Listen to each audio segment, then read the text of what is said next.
You want to know what really messes with someone's head? It's not the silence, not even the breakup. It's realizing you've moved on first, that you've stopped waiting for closure, that you're no longer looking at your phone hoping they'll reach out. That's what hits hardest. And here's the twist: Stoicism isn't about pretending you don't care. It's not about being cold or emotionless. It's about owning your emotions so they don't own you. When someone walks out of your life, Stoicism teaches you not to chase them, not to beg for answers, and definitely not to sit in the ruins of something that's already burned down. It teaches you to let go with dignity. People don't expect that. They expect you to break down, to linger, to hang on to hope like it's a lifeline. But when you don't, when you choose peace over chaos, when you stop replaying every conversation and just start living again, that's when they feel it. Not because you wanted them to, but because your silence now has power. You stop being the one who needs closure. You stop hoping they'll realize what they lost. Because here's the secret: they do realize it. Not when you're pleading, but when you're unbothered, when your glow returns, when your energy shifts. That's when the silence becomes louder than any words you could have said. So if you're sitting there wondering whether moving on means they won, it doesn't. It means you did. You reclaimed yourself. And that's the one thing they weren't expecting. Stick with me, because next we're going deeper into what it really means to emotionally detach, not as a defense, but as a strength. When you're ready, I'll be right here. There's a calm that hits you after the storm. The moment you stop checking who watched your story, stop overthinking the last thing they said, stop wondering if they've found someone new. That calm, that's detachment, not the bitter kind, not the I don't care mask. The real kind, the kind Stoics talked about, where you still have love, but no longer have need. Emotional detachment doesn't mean you never cared. It just means you've stopped pouring energy into places that no longer give anything back. You stop showing up where you're not met. You stop holding space for someone who doesn't value it. And the wild part is, they notice. They feel the shift. People always feel when they've lost access to your soul. Marcus Aurelius said, "You have power over your mind, not outside events. Realize this, and you will find strength." That's what you're doing now. You're no longer giving them control over your peace. You're not playing games. You're not pretending. You're just done feeding the fire they walked away from. And here's the beauty of it. When you stop chasing closure, the healing begins.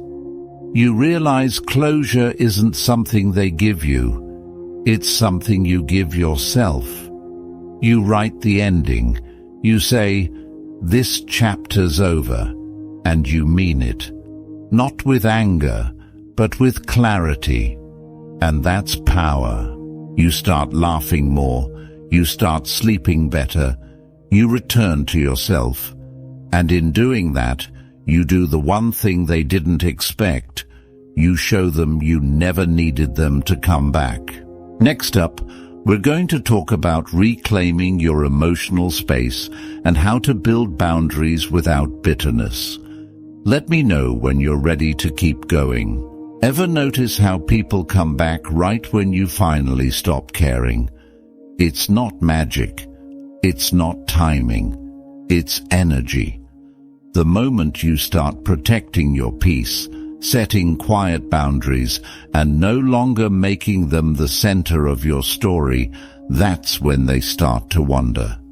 Because now, they're no longer in control of the script. That's the quiet strength Stoicism gives you. You stop reacting. You stop explaining. You stop proving your worth to someone who never truly saw it. And you realize your peace is not up for negotiation. When someone disrupts it, no matter how much history you share, you learn to step back with grace. See, boundaries aren't walls, they're doors, and you get to decide who walks through them, not out of spite, but out of self-respect. You don't owe anyone unlimited access to your heart just because they once had a key. Sometimes the most loving thing you can do is to close that door gently and walk away. People expect you to be available forever. They get used to your loyalty, your presence, your softness. But Stoicism teaches you something powerful. Being soft doesn't mean being a doormat. You can love deeply and still walk away when you're not being met with the same energy. That's strength, not coldness. And when you stop explaining your worth and start living it, everything shifts. You're not out here begging to be chosen. You've already chosen yourself. We're not done yet. When you're ready, I'll walk you through how to rebuild that inner confidence they never thought you'd find again, because your next chapter is waiting, and it's not about them.